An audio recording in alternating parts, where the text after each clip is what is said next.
nominees from President Muhammad Buhari before the end of this week.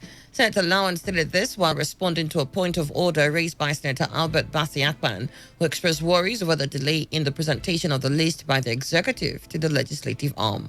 This is to inform this Senate that the executive arm of government is working very hard to get the list of ministerial nominees to the Senate. And I can imagine that before this week runs out, we could get the list. But I want to assure you that once we get the list, every senator here has shown and expressed the desire to stay long enough to screen and confirm the ministerial nominees in the interest of this country for the country to be taken to the next level. Thank you very much.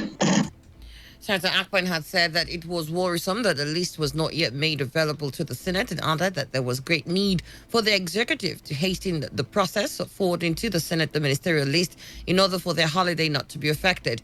In the meantime, reports say President Muhammad Buhari has submitted names of 15 individuals to be appointed as his special advisors in his second term. Deputy Director, Office of Senior Special Assistant to the President and National Assembly Matters, Charles Akpan, in a statement said the president sent the names to the Nigerian Senate for confirmation and subsequent appointment. The Senate has summoned the Nigerian ambassador to South Africa to explain the circumstances surrounding the alleged murder of the Deputy Director General of Chartered Insurance Institute of Nigeria, Elizabeth Ndubuisi Chukwu, in the country recently. The upper chamber asked the Ministry of Foreign Affairs to issue travel alerts to Nigerians traveling to South Africa, and also urged the ministry to carry out a comprehensive investigation into the death of the woman. The Senate took the decision following point of order raised by the Senate Minority Leader, Ainaya Abaribe, who drew the attention of his colleagues to the gruesome murder of Ndubuisi Chukwu. Abaribe expressed concern over allegations that Emperor Palace Hotel and Convention Center, where she had lodged, was reluctant to cooperate with the law enforcement agencies to unravel the circumstances surrounding her suspicious death. Commending the federal government for its prompt action, it's seeking the South African authorities' explanation on the death of Ndubuisi Chukwu. The Senate urged the federal government not to relent in its efforts to unravel the circumstances of the unfortunate demise. The People's Democratic Party has set up a committee to investigate the voting pattern of its lawmakers during the 9th National Assembly leadership election in June. National Chairman of the PDP, Uche Secondus, who inaugurated the committee in Abuja, said the committee had 3 weeks to submit its report. Secondus, represented by the party's Deputy National Secretary, South Yomi Akiwumi, said the 10-man committee will be chaired by Senator Adolphus Wabara. He said that the action of the party is a display of internal democracy, saying this is the advantage PDP has over other political parties in Nigeria. Internal mechanism to resolve crisis. Of course, if there's any party in Nigeria where there's internal democracy, it is PDP. I want to tell you, make it clear that the founding fathers of PDP, they have entrenched into the constitution of PDP how, in the ideology of PDP, how to resolve internal squabbles. I want to put it to you that there's no problem in PDP today whatsoever. What you, the media people, are exaggerating as crisis is no crisis. It will fade away within a second. At the end of the day, there will be no victor, there will be no vanquish. The disagreement within our members in the National Assembly presided and inaugurated a 7-month high-powered committee. The NWC member, to which I am a principal member, met. We consulted our NEC, National Executive Council of the party. We consulted our Board of Trustee members of the party. We consulted the National Caucus of the party. We consulted the Governors Forum of PDP. And we arrived at the conclusion.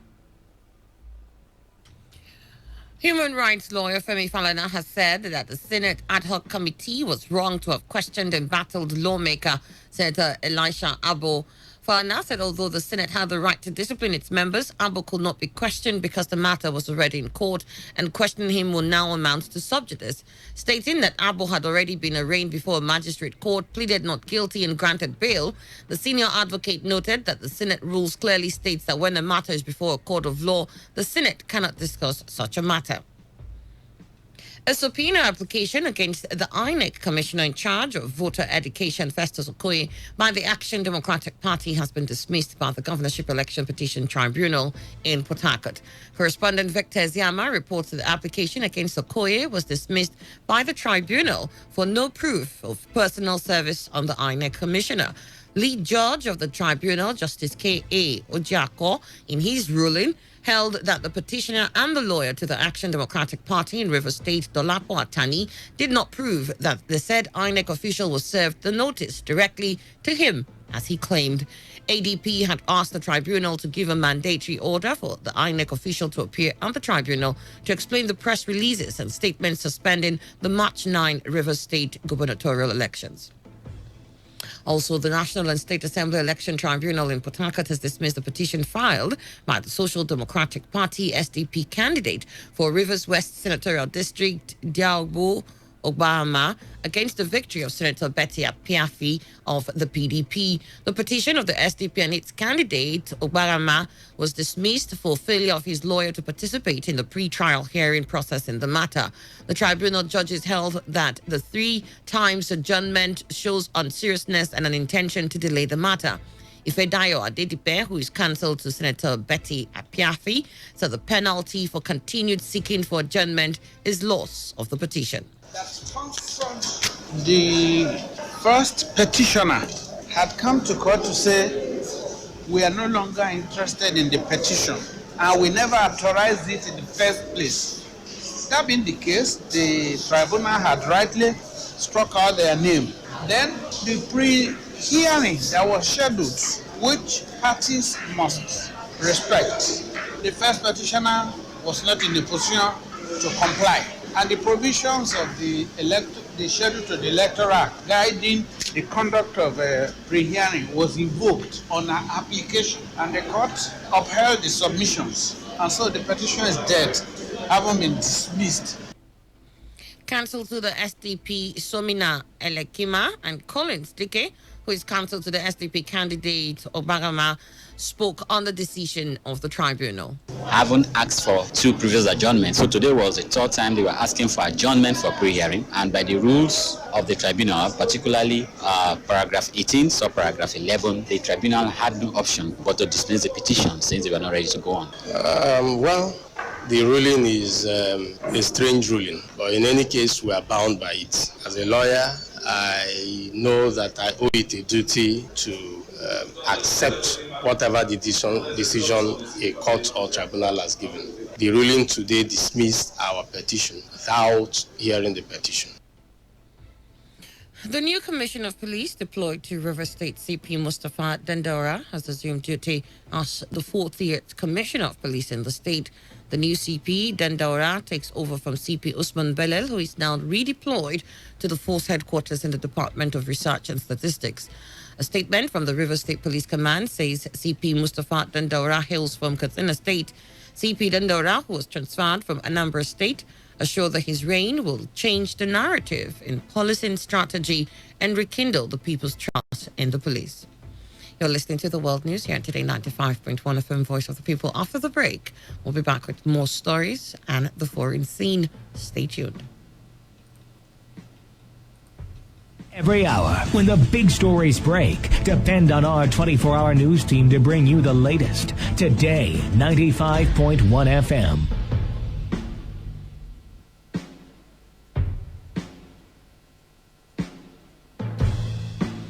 Welcome back, and you're still listening to the World News here on Today 95.1 FM. It's 14 minutes after 7.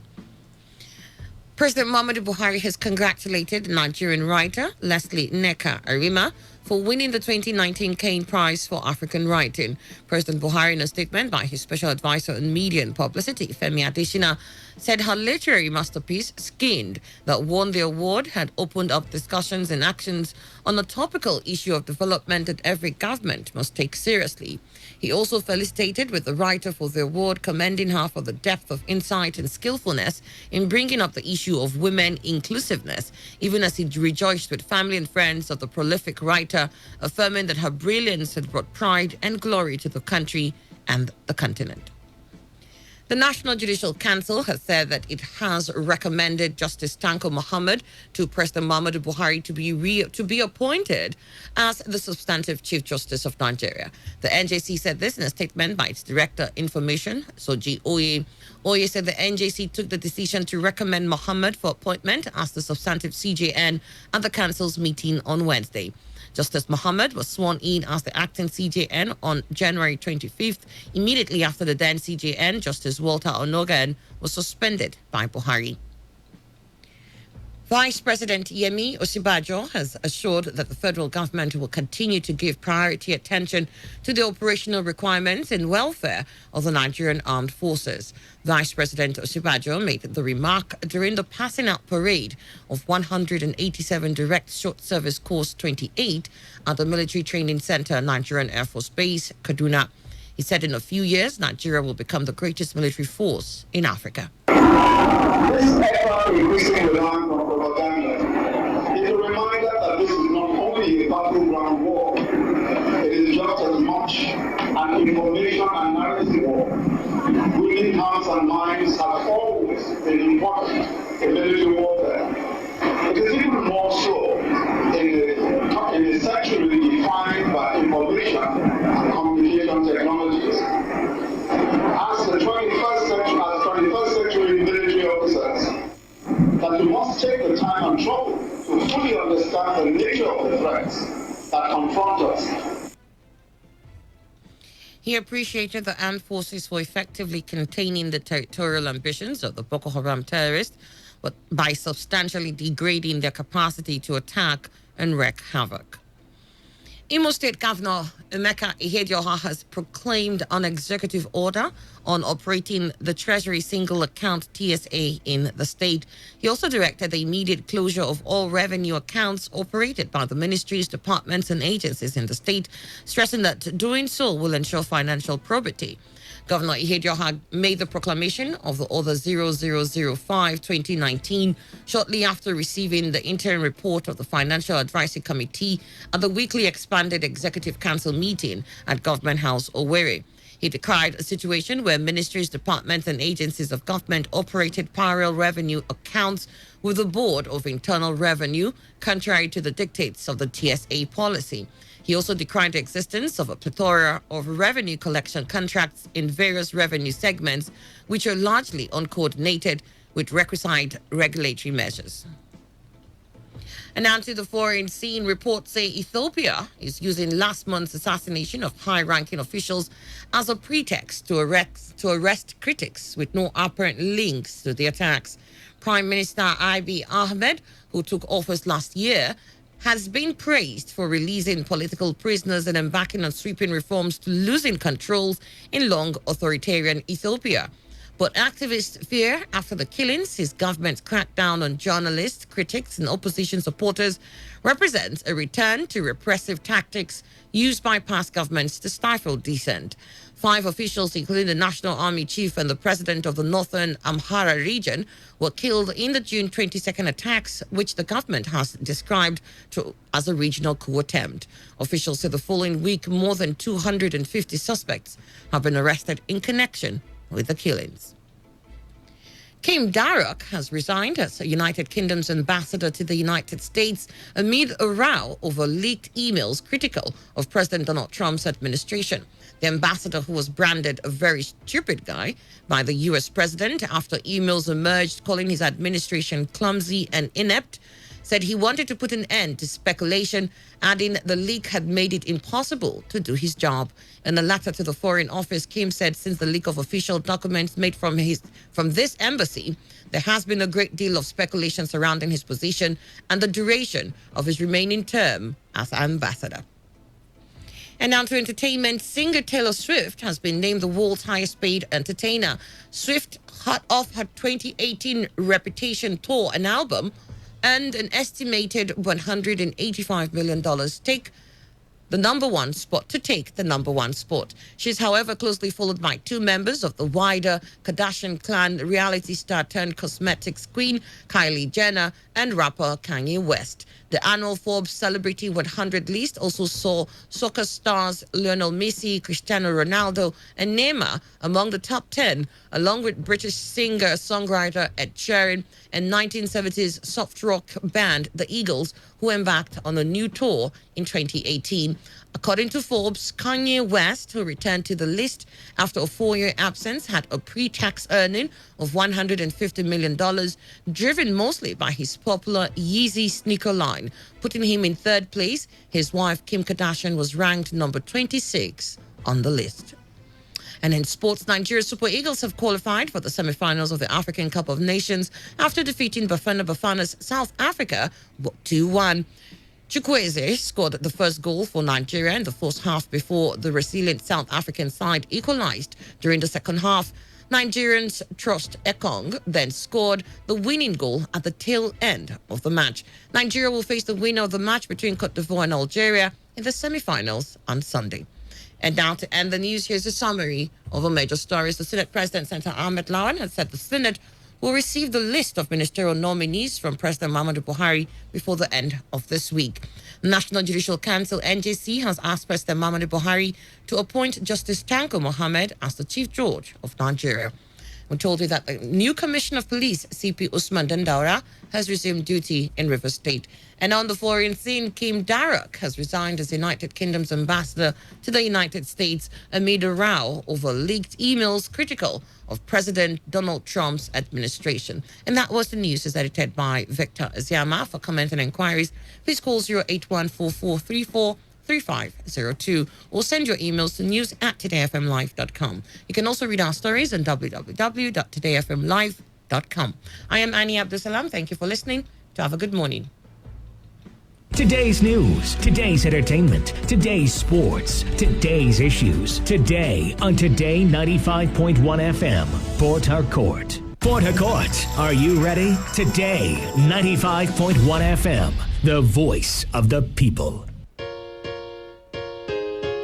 All right, we have a special guest from Endless Properties in our studios. Please, what do you have for us today? Yes, thank you. My name is Engineer Pera from Endless Properties and Development Limited. In Endless Properties and Development Limited company, we sell land, we sell houses, we sell land for agriculture, we sell land for industries, and we sell land for houses. For those of us that are still paying house rent, you're still paying student school fees, I say you're still living under financial pressure. So run down to my office at number 5 First Artillery, opposite Stanbic IBTC Bank, behind Hana Fast Food. You see the one-story building, painted blue and green. That is our office. You must become landlord, you must become landlady. Right now, we have brought a special promo that, irrespective of your salary, you must buy land with our company. And all our land is buy, build, and parking. A lot of people are already building. You can buy the one at Omawa. This Omawa is just immediately after Dangote. You see our estate, and opposite Peseta University, the first gate owned by Salvation Ministry University, and the major road that takes you to Owerri, that takes to Lagos, just very close to the airport. That one is just 900,000 naira. Last week we give over 83 people their land, and this week too we're also going to give all the people that are buying this week their land. So run out to my office to buy that one. Is very, very powerful. You can also buy the one at Eneka. This Eneka is for those people that say my house rent is 200,000, 250,000. Please, for hearing my voice, don't pay that money again. Bring that money to my office. Let's give you a land. This land is buy, build, and parking. A lot of people are saying Eneka is flooded. This land is a table land. It's not flooded. It's a very powerful place. Over 300 people are already building. That one is 2.5 million, but now you're paying 1,500,000 naira. And you have the one at Airport Road, immediately after the international airport on a major road. You get that one. That one is 900,000 naira. You can buy the one at Afam. You can also buy the one in Chokosho. You can buy the one at Tigrita. You can buy the one at Lingbu Woji. In fact, my people, if you don't have this money, you can pay small.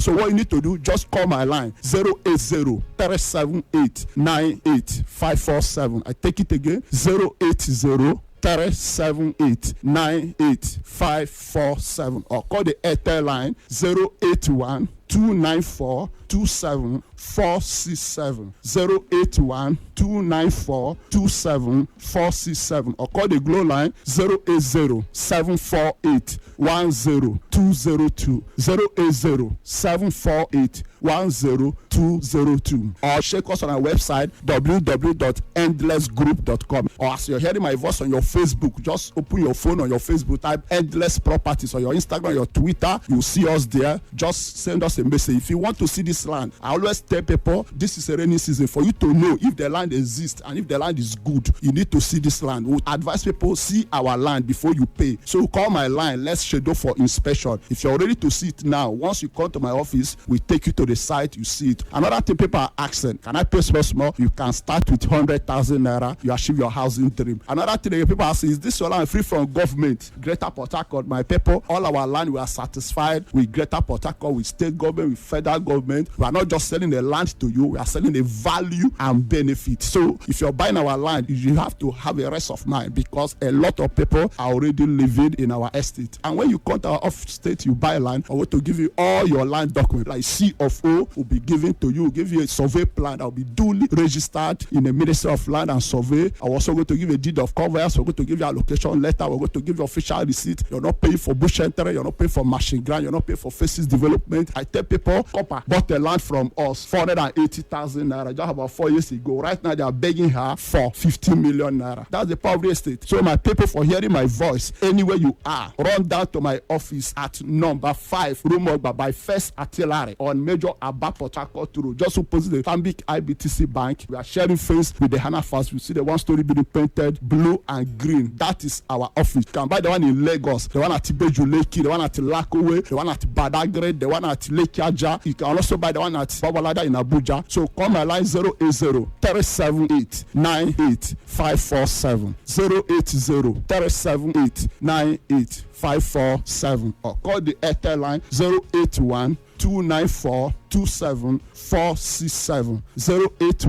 081-294-27467, or my Glow line 080-748-10202, 080-748-10202. Remember, your first house. Hi, Mommy. Hello, my love. Missing me already? Yes, Mommy. When are you coming? Aw, next week, darling. And I'll be bringing delicious meals for you and all your friends. Okay, Mommy. I can't wait to see you. Love you. Love you too. She says she's bringing food next week. All of you, keep quiet. Oh yeah, fetch my water now. I can't be late for assembly. Yes, SP. Tunde, you're exempted. Good taste creates great memories. Relive the memory of delicious meals cooked with Mr. Chef's Seasoning Cubes. Available in multiple variants. Mr. Chef's Seasoning Cubes are available at your nearest market or superstore. Mr. Chef's Seasoning Cubes, creating delightful memories. Akas, where you pack all these plenty loads they go with your family? They go Dubai. What did they happen for Dubai? You never hear about Odibola Invest and Travel promo? Odibola Invest and Travel promo? Yes, so that one be say, if you buy 5 plots of land for inside Odibola Quiet Heaven Layout Phase 2, you don't qualify instanta to go Dubai with me. You mean say 5 plots of land, me and my family, we don't see Dubai be that? Yes, so buy 5 plots for 1.5 million naira each. All expense paid, you not go pay 1 naira at all. And even you, if you buy 1 plot, you don't qualify for raffle draw to go Dubai with me and my family. All the experience, now me and your family go enjoy them together. Mudiaga. Bobby, well, make I rush quick, make it not pass me and my family. Oh yeah, make this opportunity not pass you and your family by you. Visit their office waiting for Yenwali. Isrim Layout off Tombia Extension, GRA Phase 2 Port Harcourt, or call Joy for 0701-236-4510. 0701-236-4510. Make you not miss this opportunity with Akas Baba and family. Terms and condition applies. Dubai, yeah, I call. Now when they ball, they go Dubai.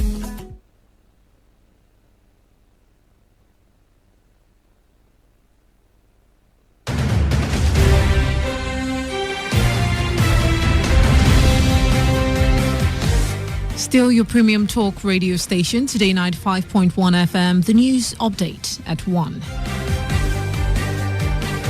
The federal government is making plans towards the recovery of... Oh, they call my line again now. Hello? Hello? What is happening? I've not been getting that desired result on my advert placed on radio. You said you wanted a good place to showcase your products now. Yes. Someone told me about Today 95.1 FM and I said I should call. Okay. Just come to Today 95.1 FM. I beg. They read news now. Thanks. On my way.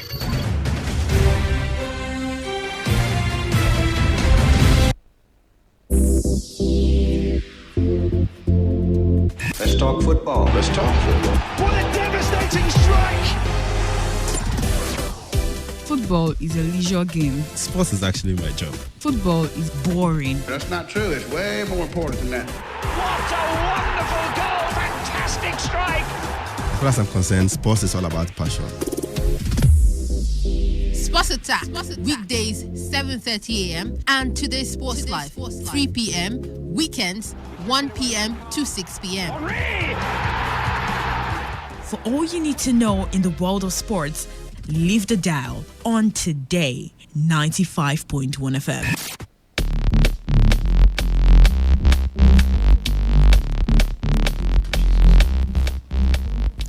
A very fantastic and amazing morning to you all out there, and welcome to another edition of Sports Attack on your premium news talking sports radio station, Today 95.1 FM, here in the Garden City of Port Harcourt. My name is Wisdom Obina, and I'll be your anchor on the show this morning. On the menu, I have exciting stories coming in from basketball, of course, kickboxing, a list of Bayelsa State issues, tennis, Formula One, and of course, no one forgets what happened last night, all contained and wrapped up in the world of football. So don't go anywhere, because I'll be right back to serve you all the juicy story. All right, we kick off with this one coming in from Bayelsa State, where Bayelsa athletes who won medals at the 18th National Sports Festival in Abuja last year in Abuja have once again taken to the streets of Yenagoa to protest over their unpaid rewards. The Bayelsa State government after returning from the event had actually promised them some rewards, and of course after returning from the event, it's been actually an issue to get that one. The protest, which started from the Samson Siasa Stadium to Bayelsa State Treasury House, saw the athletes carrying placards with different inscriptions such as, "For 9 months we have been waiting, we can't wait anymore. Our rewards must be paid today. A laborer worthy of his wages, laborer is worthy of his wages. Pay us. We can't bear the hunger anymore. Talk na do, governor, do it as you've said." Speaking on the development, an athlete who doubles as a coach in the Sports Council, Blessing Oyali and Mary Ajayi, said since they came back from the National Sports Festival that they had yet to receive their reward money promised by the state government, adding that they even struggle to eat in a day. We want to appeal to them to give us our money. We need that money. At least it will motivate us. The award, no employment, nothing. The award is the most important thing, because we have won that medal. We have made Bayelsa proud, made them number 4 in the whole state. They are supposed to have given. Delta have paid their money. For the award money, we are pleading to them for them to please pay us, because in the sport that we are doing, we are not receiving any overhead or anything. We are the one that know the way we are eating, we are feeding. Nothing, no money, nothing in anywhere. So to clothes, to even feed, most times we drink gari. A kickboxer and the kickboxers and accompanied coach Mr. Ugutu Andrew and Mary Jack stressed that despite all the sacrifices they made for the state, that they are yet to fully receive the promises. No, nothing. And since 2005 now I begin to kickboxing. No employment, no allowance, nothing. Just that they suffer, they do because of my own state. I don't want to go any other state, and they suffer, they do. But till now, nothing. So we just call for our award. Make them just give us our award so that make we go, because next year another festival again. So now that is why we are here, gather here. Athletes are hungry. These are athletes that made the state proud during the National Sports Festival, December. And for 7 months now, the promise the governor made, he has released the money due to information, and we got there. And up to today, we've not seen anything from anywhere. And these are athletes that they are not employed. They're hungry. And festival is at hand. Less than 7 months. Another kickboxer, Bibian Michael, who hails from Burkina Faso, lamented over the poor treatment she has received since her arrival as a kickboxer, who of course, she did win medals, stressing that she wants to go back to Burkina Faso ever since the tournament ended. Now, I sustained an injury in kickboxing and kung fu. Nobody cares for me. I used my money to train to cater for myself, and I have a son. I'm breastfeeding my child. I carry the child to festival, and I have 2 medals for them. I have 1 silver, 1 bronze in the 2 events I participated. Yet they haven't paid the award up till now. I am not seeking for employment here. I'm tired. I want to go back to my country. I want to go back to Burkina Faso. All what I just want is the money. Let them pay me the award money so that I'll go back to my country. All right, reacting to the development, Commissioner for Sports Development, Mr. Perekie Buruboyefa, asked the aggrieved athletes to be patient that something tangible will be done soon. Team Bayelsa finished fifth in the National Sports Festival, a total of 32 gold, 56 silver, and 49 bronze medals. We move straight to basketball, where the Nigeria Basketball Federation has fixed Saturday, July 20th as a new date for the commencement of the 2019 Zenith Women Basketball League. The earlier postponement, according to the Federation, was to allow all clubs in the league complete their registration ahead of the new season. The NBBF revealed that the home and away format will still be adhered to as planned, but in a different format because of the financial strength of the clubs. Teams have been divided into 4 groups in line with the traditional Atlantic and Savannah conferences. And of course, we move to the under-17 version of the FIBA Africa Championship, where Nigeria moved a step closer to qualifying for the 2020 FIBA Under-17 World Cup in Bulgaria with a 90-57 points win over Angola on Tuesday at the ongoing FIBA Under-16 Africa Championship in Praia, Cape Verde. And Nigeria, who lost to Angola in the 2009 and 2015 edition of the competition, ensured they came out smoking to set the record straight as they dominated proceedings for the better part of the game. With a dominance which spanned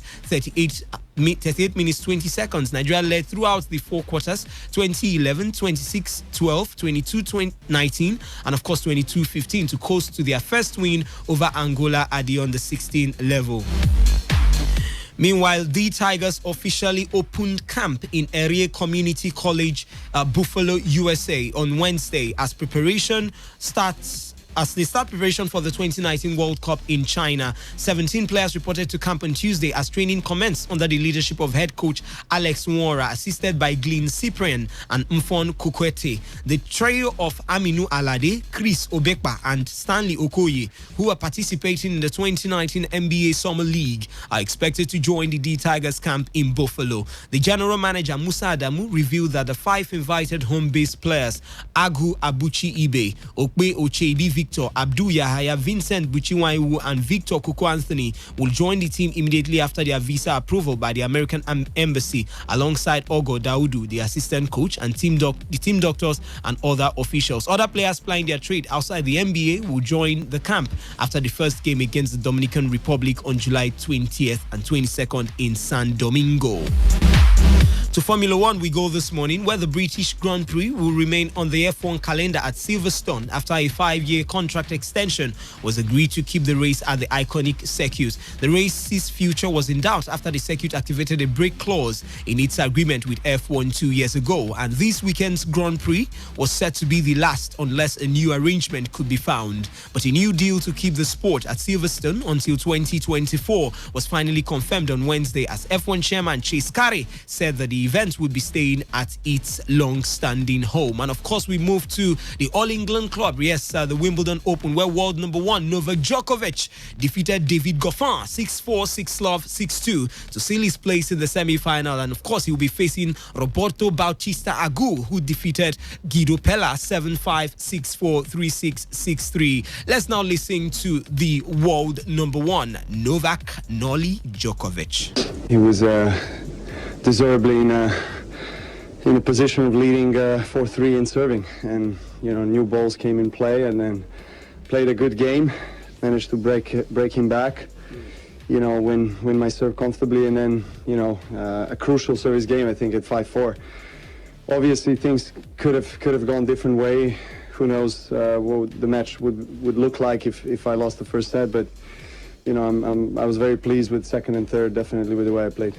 All right, Roger Federer and Rafael Nadal, I tell you, will meet at the Wimbledon semi-final for the first time since the 2008 final, after both advanced, of course, to the semi-finals. Federer beat Kei Nishikori 4-6, 6-1, 6-4, 6-4 for his 100th match win at the All England Club, while Nadal beat Sam Querrey 7-5, 6-2, 6-2. In 2008, Nadal won 9-7 in the 5th set against Federer in a rain-affected final that spanned nearly 7 hours. Together, this duo have won 10 Wimbledon titles between them. Let's now take a listen to the Swiss maestro, Roger Federer. That was difficult. The beginning was brutal. Kei came out and was smashing return winners, and had to definitely make some adjustments.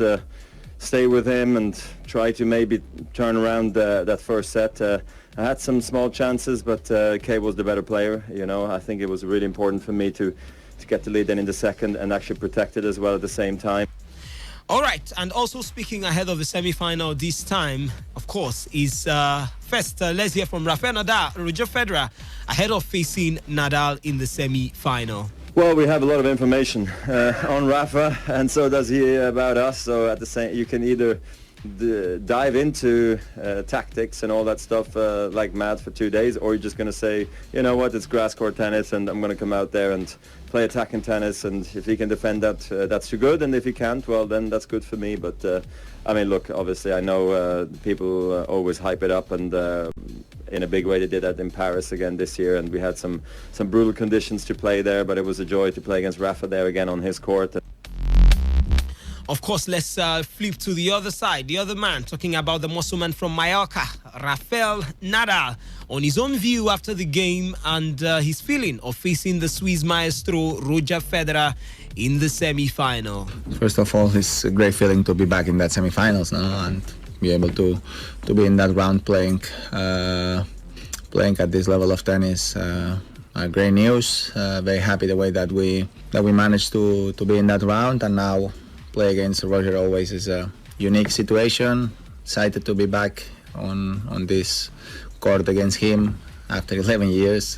Means a lot for me and probably for him too. So excited about this match, excited about this opportunity to be again in that round against him. And always say the same. No, is of course the opportunities to play against each other every time are less, but we're still here, and after tomorrow we're gonna have another chance. All right, so just in case you missed that, Novak Djokovic will face Roberto Bautista Agut, while Rafael Nadal will come up against Roger Federer. And of course, just a little coming in from Andy Murray and Serena Williams. They were bundled out of the doubles event of the Wimbledon Open yesterday. Serena Williams has actually said she would not rule out the possibility of teaming up with Andy Murray again in the future, after saying she was not ready for their dream doubles pairing to be over. The superstar tandem, dubbed Morena by Williams, were knocked out of the Wimbledon mixed doubles 6-3, 4-6, 6-2 by Bruno Suarez and Nicole Melissa on Wednesday. And of course, let's move straight to the events of the day. The semi-final pairings for the women part of the Wimbledon Open will kick off today. Elina Svitolina will come up against Simona Halep. Serena Williams will take on Barbora Strikova. Let's now listen, of course, to the American, of course, and the 23-time Grand Slam winner, Serena Williams, ahead of today's encounter. I definitely feel a lot more pressure as I got older, and now that I am past older, I feel a little bit less pressure. So I'm so serious. Like, I definitely felt pressure, like not so much when I was younger, and then older, yes. And now it's like I've done everything I need to do. Like, I've had a great career, so I don't feel the pressure as much anymore. All right, let's also take a listen to Romanian former world number one. She's been world number one twice between 2017 and 2019, talking about Simona Halep. I have energy, I feel fresh, I feel healthy, I feel confident when I step on the court. So I play maybe one of my best tennis on grass court. So I'm trying just to enjoy the moment and to be my best version every time I step on the court. Well, a little of a battle of words between a British hopeful, she's now out, Joanna Konta, and the media, with her insisting that the British press are disrespectful. Let's take a listen to her.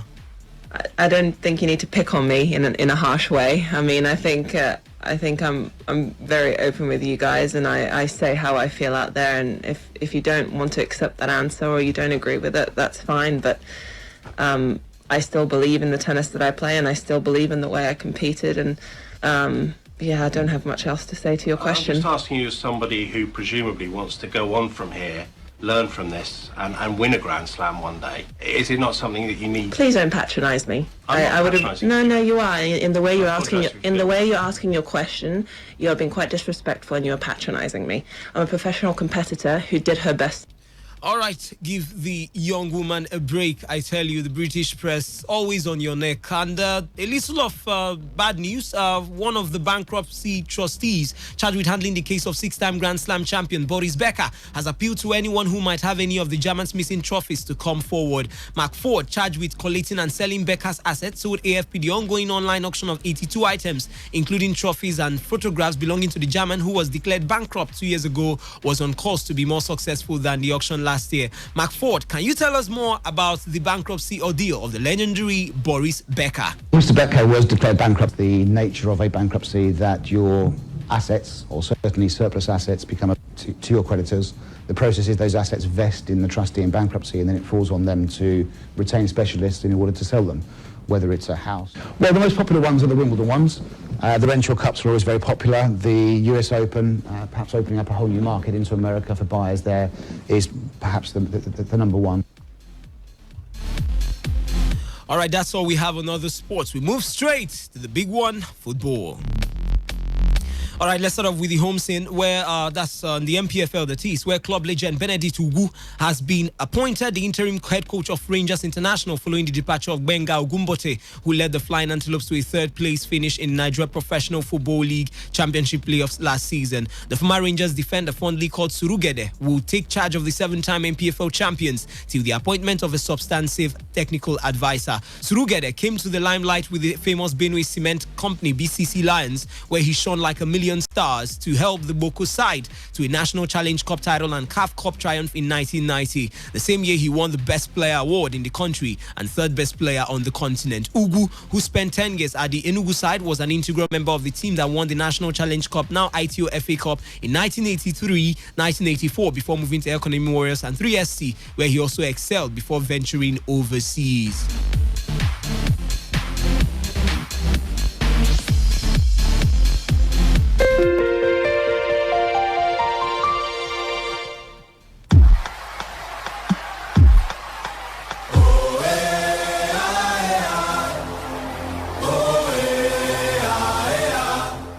Well, Nigeria took a step closer to becoming African Cup of Nations champions after a run when Williams' late error gifted William Troost-Ekong a late winner in a 2-1 triumph over South Africa in Wednesday's quarterfinal. Bafana, who shocked host Egypt in the previous round, had equalized with 19 minutes remaining in Cairo when Bongani Zungu headed home and the match was seemingly headed for extra time. But Troost-Ekong bundled home in the 89th minute after Williams made a hash of a corner to dash South Africa's hopes of progressing and left Nigeria still chasing their dream of a fourth AFCON title. It was a just result for a Nigerian team after they had largely dominated and led in the 27th minute through Samuel Chukwueze and was part of a lively Nigeria front four that opened South Africa up several times. The result extends South Africa's record of never having beaten Nigeria at the Cup of Nations, while Gernot Rohr's men moved into the last four, where would be facing either Ivory Coast or Algeria with a disciplined and determined performance we did have yesterday. Let's now take a listen to the German tactician,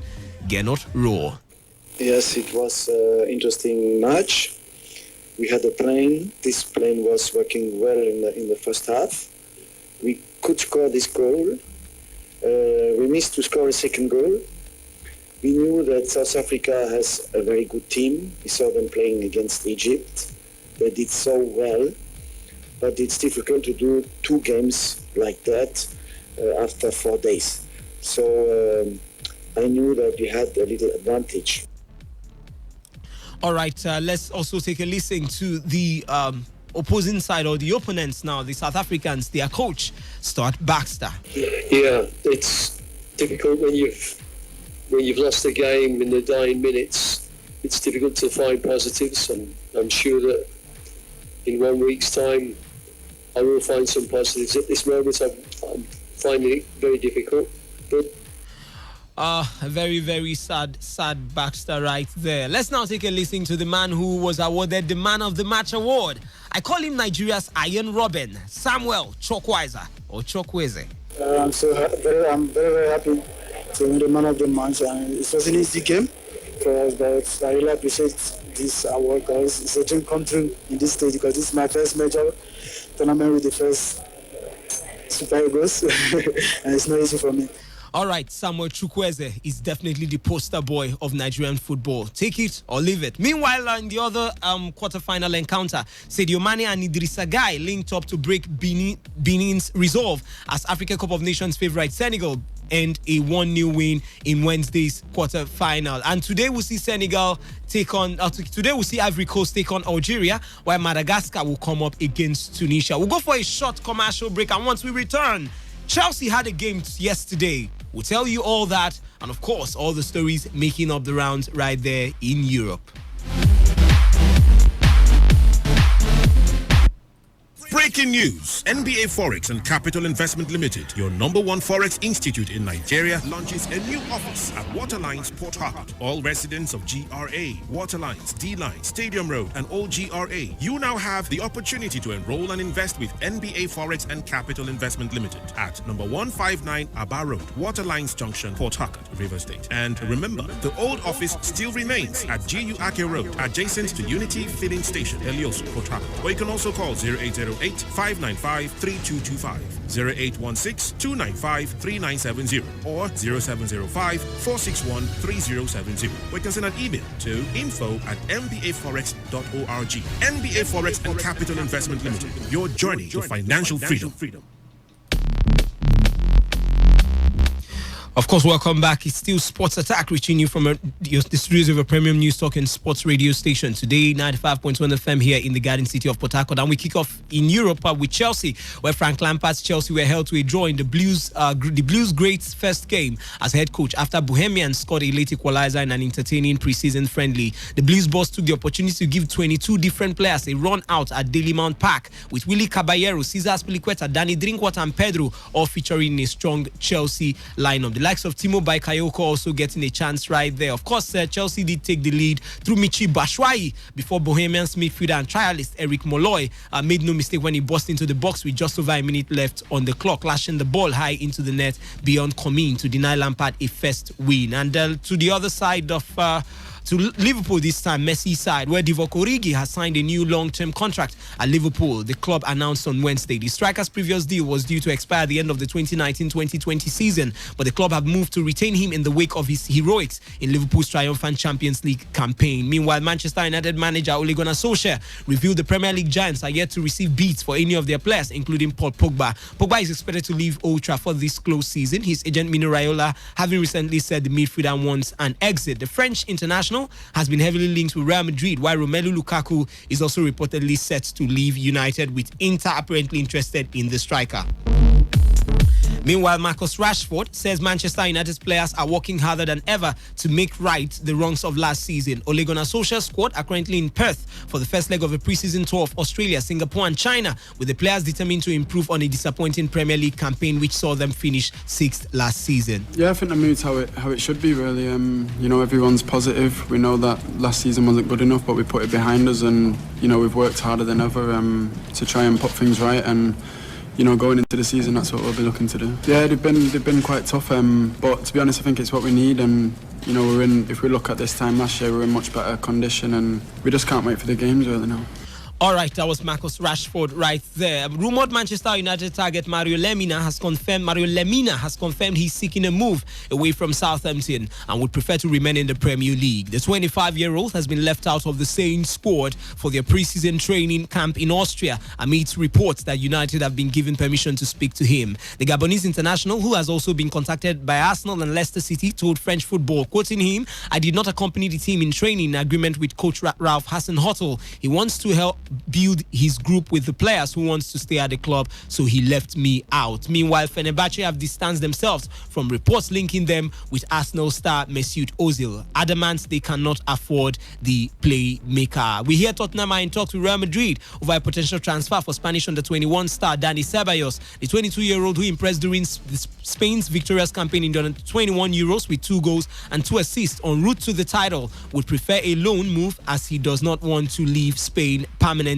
Meanwhile, Real Madrid winger Gareth Bale has ruled out a summer move to the Chinese Super League, according to a report. Madrid manager Zinedine Zidane has made it clear that the Welshman does not feature in his plans for the upcoming season. However, the 29-year-old has 3 years left on his contract at the Bernabeu, and according to Marca, will only leave for one of Europe's top clubs. Meanwhile, Real Madrid yesterday kind of a funny occurrence happened. Eder Militao, yes, he was being unveiled yesterday, but during his first interview at his official unveiling for Real Madrid yesterday, the ex-Porto star fell ill and was forced to leave the press room suddenly. We hear Mario Balotelli has left Marseille following the expiration of his contract. Club president Jacques Henry Ayrault had confirmed Balotelli joined Marseille from Nice in January on a short-term contract and enjoyed a solid end to the season, scoring 8 goals in 15 League One appearances. And AC Milan and Inter Milan have taken the first official steps to replacing their existing San Siro ground with a new 60,000-seater stadium after filing a proposal with local authorities. Commonly known as San Siro for the district of Milan, in which it is situated. Stadio Giuseppe Meazza is one of the most iconic grounds in European football, having hosted the 1990 World Cup matches and 4 European Cups / Champions League finals. Milan and Inter confirmed they initiated the process on Wednesday in a joint statement with their new home set to hold approximately 60,000 people. And that's the size of the package. It was put together by myself, Wisdom Obinan. Of course, I did also take the show on. The sports crew will be back after the news update at 3 p.m. for today's Sports Life. Of course, we'll be delving our teeth into what happened right there at the Cairo Stadium yesterday night. Until then, have yourself a wonderful day and keep it locked on this dial. Today, 95.1 FM, right here in the Garden City of Port Harcourt.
Never been this good. Today, 95.1 FM, Port Harcourt.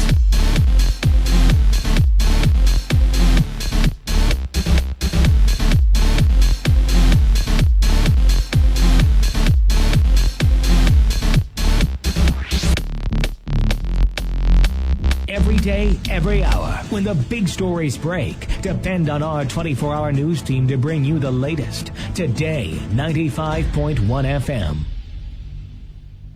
Radio has never been this good. Today, 95.1 FM, Port Harcourt.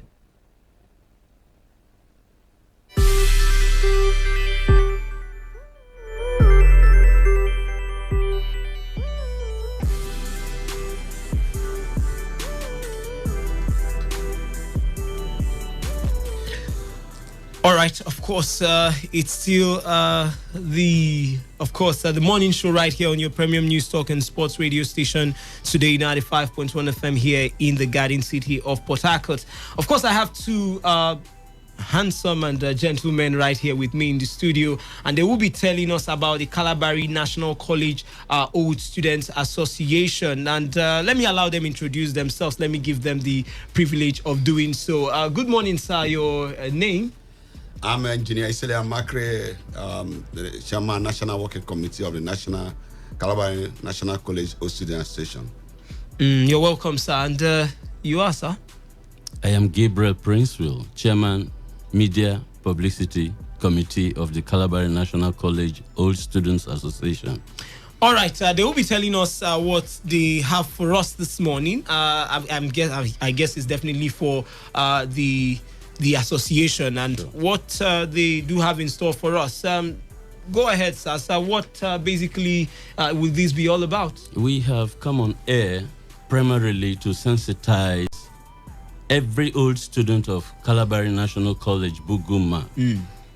Because we celebrated 80th anniversary last December, and beyond that event, a whole lot of them have gone back to their abode, not minding that the union is still on.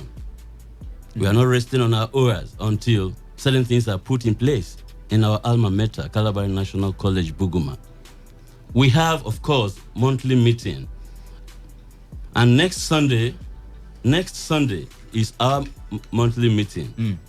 We have come on air to encourage every old student, wherever you are. Okay, this Sunday already. Every old student of Calabar National College, we implore him or her to come out so that we have to discuss together and move our alma mater, KNC Buguma, forward.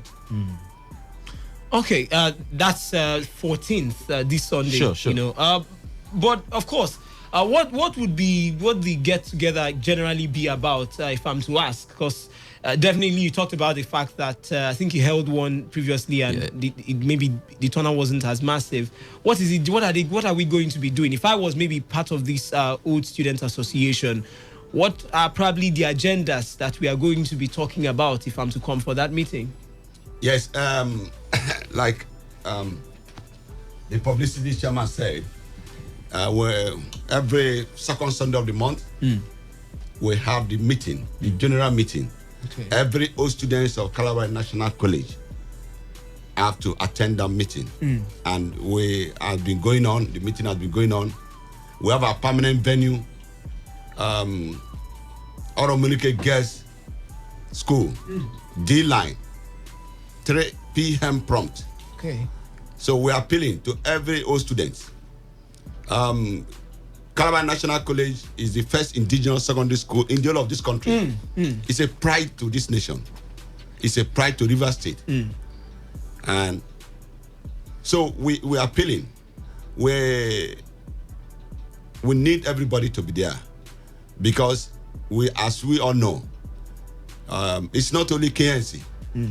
Most of the government schools are in this deplorable conditions. KNC students, by the time we came in last year to organize the anniversary, there are no desks for the students to sit. No desk, no doors. A lot of facilities were lacking. But today, because we are meeting every Sunday to discuss how we can give back to our alma mater, I am pleased to inform all of us that an old student has provided by the last count 100 desks. Fantastic. He's going to provide at the end of the day 300 desks. He has promised to fill the whole classroom with desks. And that is the necessity of our meeting. The necessity of we coming together to brainstorm and how to give back to our alma mater. Wow. As I'm talking to you, the welder is working. The last time we reached out to the Port Harcourt New Garden City Lions Club, a club that was formed to give to society.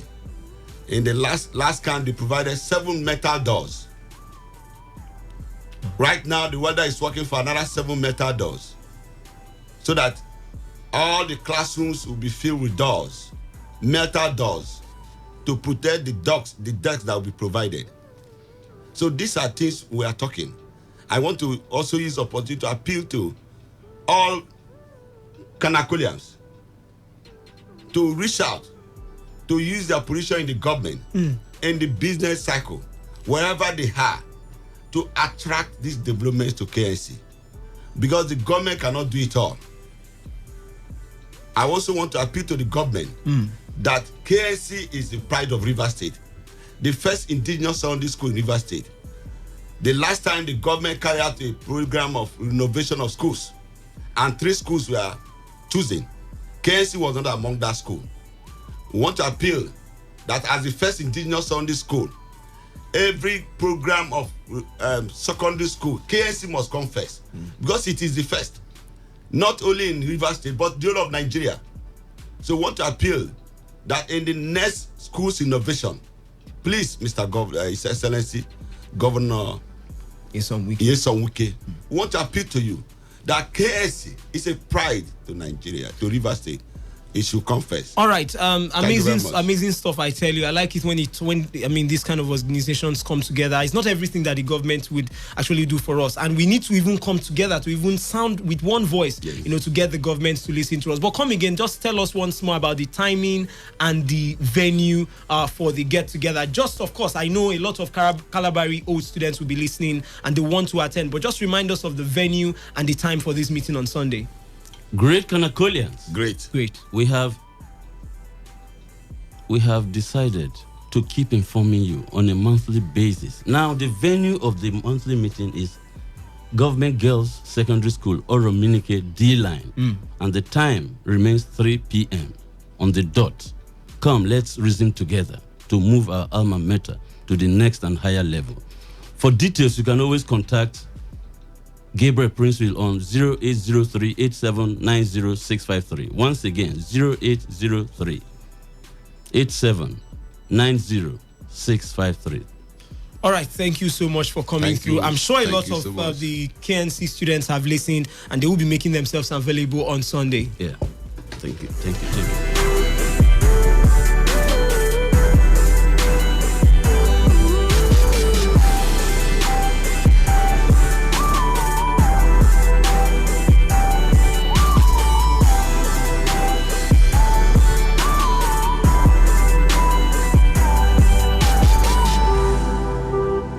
Radio has never been this good. Today, 95.1 FM, Port Harcourt. Every day, every hour, when the big stories break, depend on our 24-hour news team to bring you the latest. Today, 95.1 FM.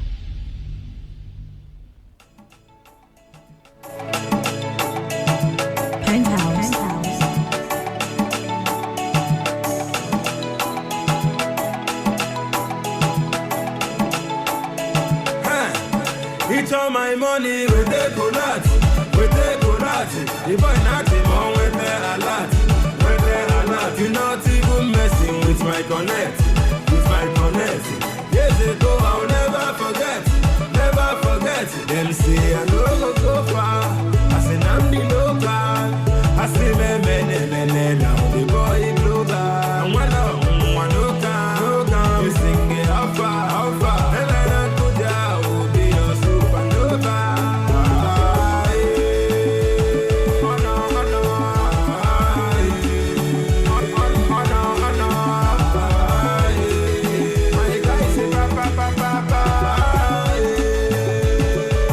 If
All the news and information you need in one go.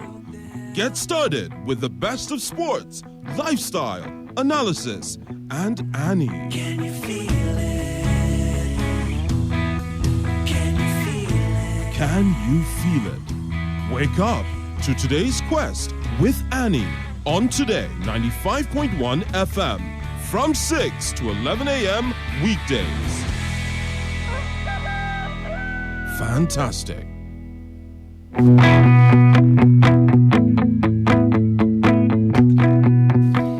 The time is 11 minutes after 8. It's a Thursday, the 11th day of July. You're listening to your favorite radio station. The segment is Today's Quest. And of course, right now is the newspaper review. We'll be going through certain captions in some of the dailies this morning. And, well, we'll just go round the stories and get some insight into what they have to say. So stick with me as I'll take you places.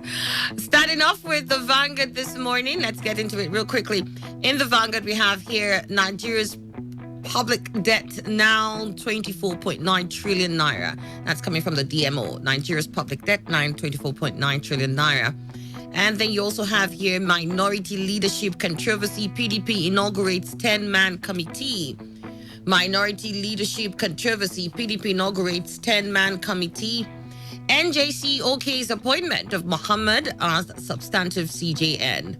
NJC OK's appointment of Muhammad as substantive CJN.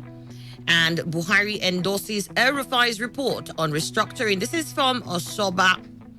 It says here that Buhari endorses El-Rufai's report on restructuring. Osoba there is the one speaking. You get details of that story in the Vanguard newspaper, or you just stick with us and find out what he has to say. Reps probe recruitment extortion scam in NNPC, NPA, CBN.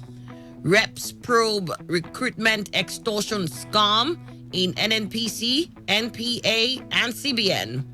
And we also have here, dear CNC, why we still need Lieutenant General Tukur Buratai. Well, who is writing? And why do we need Tukur Buratai? That story is in the Vanguard newspaper. There, CNC, why we still need Lieutenant General Tukur Buratai. And then we have here Nigerian troops making progress in fight against insurgency. You find that story in the Vanguard newspaper. Ruga is an abomination. Should be withdrawn, not suspended. That's from Clark. Ruga is an abomination and should be withdrawn, not suspended. That's from Clark. We also have here Southeast businessmen blame Lol on lack of seaport and multiple taxation. Southeast businessmen blame Lol on lack of seaport and multiple taxation. Adeboye speaks on national issues, says to be quiet does not mean you're silent. To be quiet does not mean you're silent. You find that also in the Vanguard newspaper. What government must do in restoring teaching of history. That's what stakeholders are saying. You find that also in the Vanguard newspaper. What government must do in restoring teaching of history.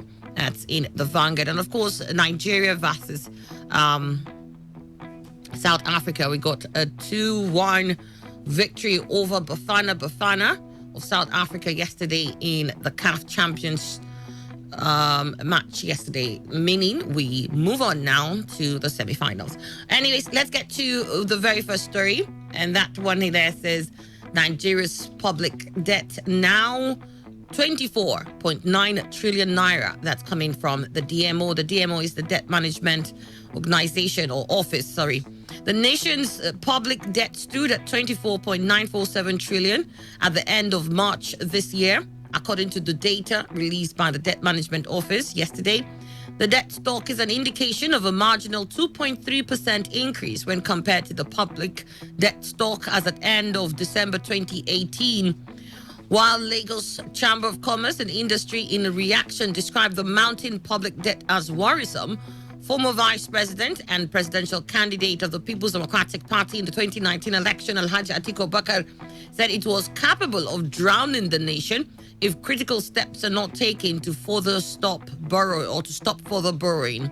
According to the DMO, the debt stock represented the total debts of the federal government, the 36 states of the Federation, and the Federal Capital Territory FCT.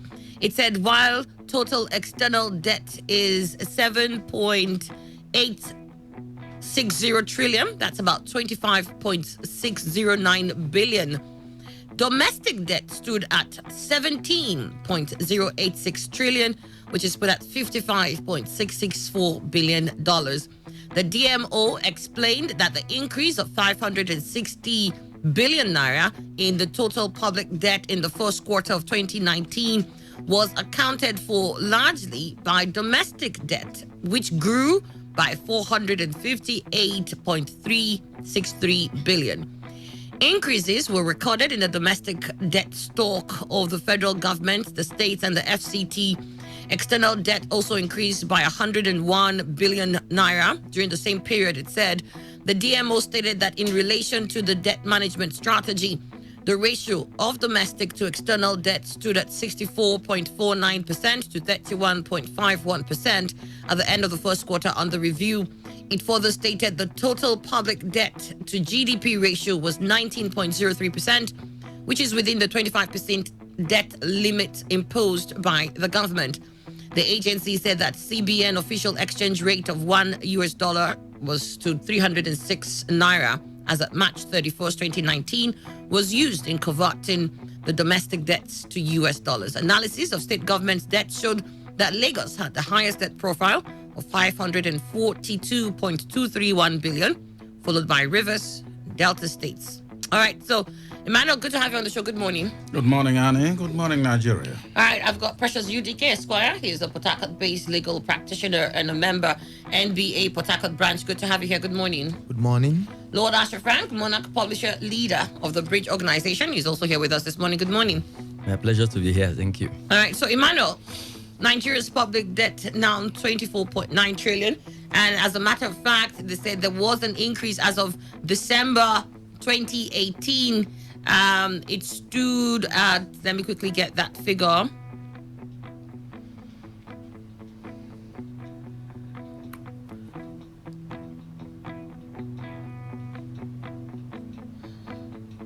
All right, it stood at 458.363 billion naira.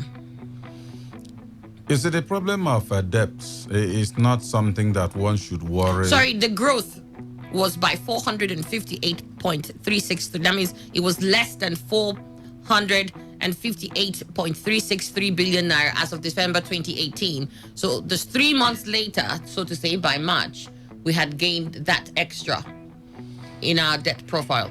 Yes, it might be any amount at all, but the problem does not lie on the huge amount of debts, but what the debts are used for, so that there will be possibility of repayment. Because once you do not pay back, you are not putting it in capital projects that could yield something that you use and repair. I think the country is now facing a problem, because it will now become eternal, as it were, in that any time at all you keep on servicing debt, and you may not have enough to employ into development in the country. So I don't know exactly how far, because like I said, the key is what the debts, the borrowings are used for. I well know that even in individual families, there will always be debt. But when debts are used for recurrent servicing and all that, I really don't think we are making progress. I know that certain countries that are advanced today borrowed, even if you talk about even the United States of America, they are huge debts. But once they are using it into ventures that could yield profit, I think it will be nice. But Nigeria own, how is it? Are they using it in something that is profitable, or just for servicing of whatever, which will not bring back profit? So that is where it lies. States like Lagos and all that, oftentimes we hear about Lagos, the improvements of infrastructure and all that. Then there will be no much worry about that. But once you borrow and you sink it into something that will not yield any dividends for repayment and, of course, development, I think that's where the problem lies. All right, then. Precious UDK. Well, indeed, it is worrisome. I know that naysayers and pundits will say, after all, every country in the world is borrows and owing, and civilized countries are also into it. But the worrisome part of it is, like Mr. Manuel Nduko had just noted, for what purposes are we borrowing these monies? We know what we passed through when former President Olusegun Obasanjo got the Paris Club to write off our debt, and then when they wrote it off, we finally came to see that we celebrated that Nigeria was free from the shackles of indebtedness. But unfortunately, here we are again, borrowing, and then we are minded to ask, for what purposes, for what reasons? We cannot borrow, and all of a sudden we cannot account for the reasons for which we have borrowed. If you borrow to build refineries, it is okay, because definitely it will yield back resources into the system. But we don't borrow to pay debt. We don't borrow to pay salaries. It is very, very bad. Show me a country that borrows to pay salaries, and I will show you a country that has perpetually mortgaged the future of generations yet unborn. Because these debts they are acquiring for us will take years to be repaid. And it is very bad that instead of leaving legacies that the unborn generations will come to inherit, we are leaving them in indebtedness. We are leaving them in nowhere. We are leaving them in a future that is undefined. So I want to call on the federal government to please plan within what you have, plan within the resources available. Let borrowing be the very last resort. If it must be an option, then we must borrow to build capital projects. We must borrow to build infrastructures. We must borrow to reinvest into the system. If we say it is too much to get the Ajokuta steam back, if we say it is too difficult for us to get our refineries to work into fruition, to work into full capacity, why then borrow to pay the Senate or any other arm of government to continue to loot us? Let the borrowing be meaningful. If it cannot be meaningful, then there's no need for it. Okay, we got your thoughts here. What do you think, Lord Asher Frank? First, I would say that I'm highly elated because once upon a time in Nigeria does not know how much it owed anybody.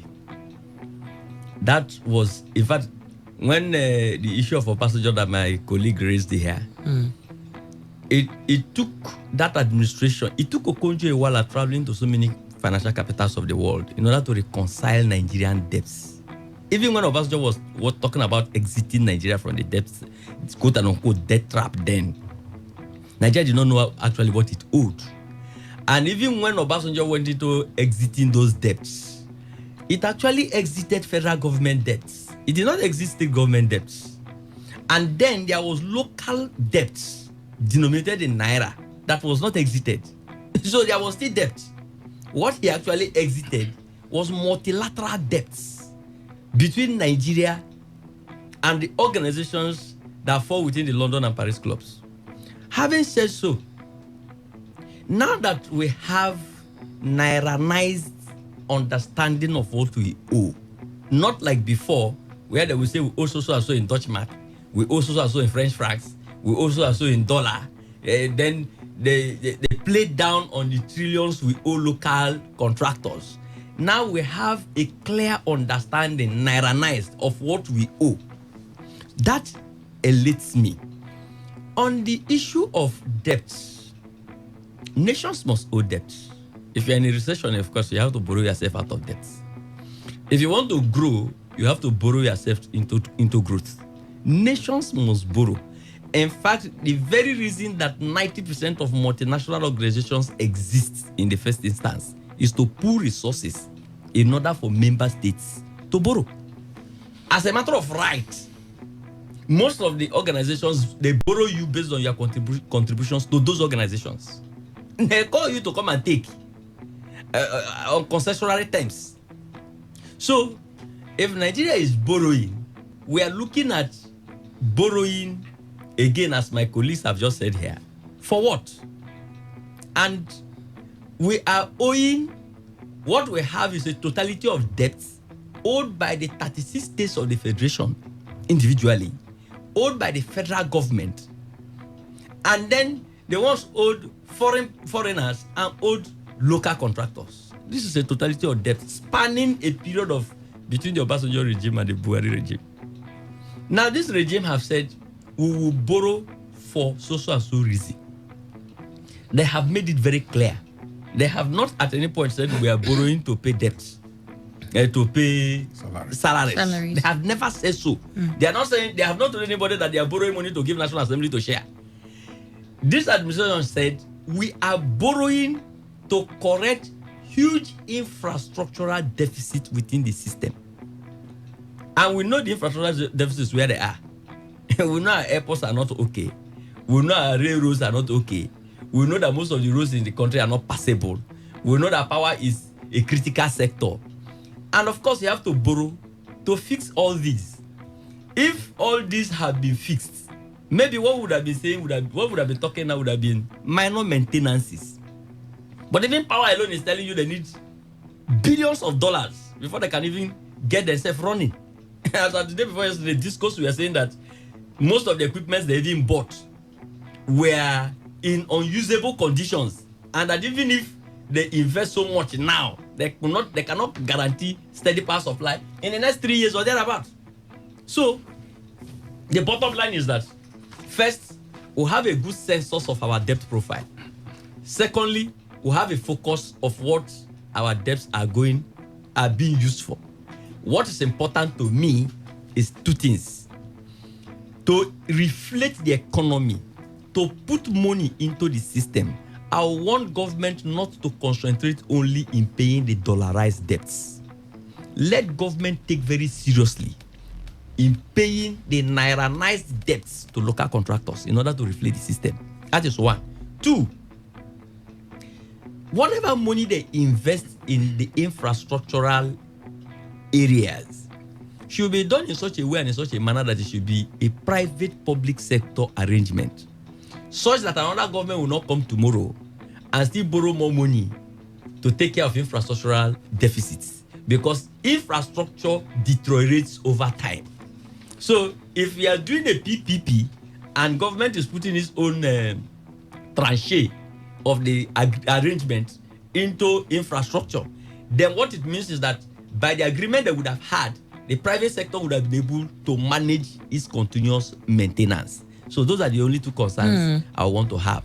All right, then. Okay, we got your thoughts on that. Let's move on. Nigeria's debt profile now 24.9 trillion naira. But let's remember that the bulk of that money is in domestic debt. The increase, actually, from December that we saw till March was in domestic debt.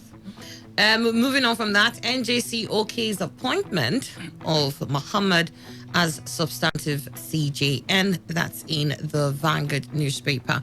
NJC OK's appointment of Muhammad as substantive CJN. National Judicial Council NJC yesterday recommended the appointment of Justice Tanko Muhammad as the substantive Chief Justice of Nigeria. The legal body okayed Justice Muhammad to assume full control of the judiciary after its emergency meeting in Abuja. Muhammad, who is the most senior jurist on the Supreme Court bench, had since January 25th headed the judiciary as acting CJN. He replaced erstwhile CJN Justice Walter Onogen, who was suspended from office by President Muhammadu Buhari following corruption allegations leveled against him by the Code of Conduct Bureau, CCB. The NJC, in a statement by its Director of Information, Mr. Soji Oyi, said it equally recommended the appointment of 8 other heads of court. Oyi revealed that the former president of the Court of Appeal, Justice Umaru Abdullahi, presided over the emergency meeting. He said the council used the opportunity to implore state executives to commence immediate implementation of financial autonomy for state judiciary. Manuel, your thoughts here? Simple. I saw it coming because when he was acting, I knew certainly he'll become substantive someday. And that's exactly what the NJC, of course, the right organ to say, yes, we have indeed endorsed you to become this. And they've told the president, now it becomes the person to appoint, just as a seal of the request of that NJC. Because remember, it was also the president that made him Tanko the acting CJN. So I think the circle is complete now. If the president endorses it, which I know he will do. All right, okay. Precious UDK, what do you think here? Well, many congratulations to Milord the CJN. There is nothing much to add to it again than to congratulate him. yes, we can continue to cry over spilled milk. He has risen to that position today by sheer hard work. If he had not been at the Supreme Court bench, definitely he would not have been the CJN today. So I congratulate him and also call on Mr. President to quicken up in acting on the recommendation of the NJC by confirming the appointment and in substantive capacity. Now, on financial autonomy for the judiciary, especially at the state level, it is something that is long overdue. I know most states are yet to implement that. I want to call on those states who are yet to implement that to please consider it as much as I call national emergency, because the autonomy of the judiciary has so much to bring to the sanctity of the democratic institution we are practicing today. If judiciary is financially autonomous, it means that they will not have to be running behind every chief executive for monies to equip the courts, monies for this, monies for that. That autonomy will make them also to stand their ground in giving judgments and decisions. And then we can now know that, yes, there must be bad eggs, but then we can go in full action against those who decide to soil the name of the judiciary in one way or the other. So let the state governors implement the autonomy for judicial officers. And I once again congratulate me, Lord, the acting chief. All right, thank you very much. Let me get your thoughts on Lord Asher Frank. That is constitutionality being implemented as is expected. NJC has done his job as a recommending authority. The president has to do his job as the appointing authority. On the area of financial autonomy, of course, each arm of government has to be financially autonomous. For there to be some modicum of the principles of separation of powers, so that each of them can be able to appropriately discharge their duties without relying on the other. If there is no modicum of separation of powers, then the society will degenerate into an absolute dictatorship. In as much as we know that there is symbiosis within the arms of government, each of them should be able to also have the ability to assert themselves within the limits of the responsibilities assigned to them constitutionally. So the NJC have done its job. They've done a perfect job. Let the appropriate agencies and organizations fall in line. All right, okay. Got your thoughts there. Thank you so much. Joining us now, we've got Opaka Dokobo. He's the former chairman, NUJ River State. Good to have you here with us. Good morning. Good morning, Annie. All right, so what are your thoughts on this? Congratulations. And let's hope that going forward, the issues that brought about the kind of things that we had and so wouldn't repeat.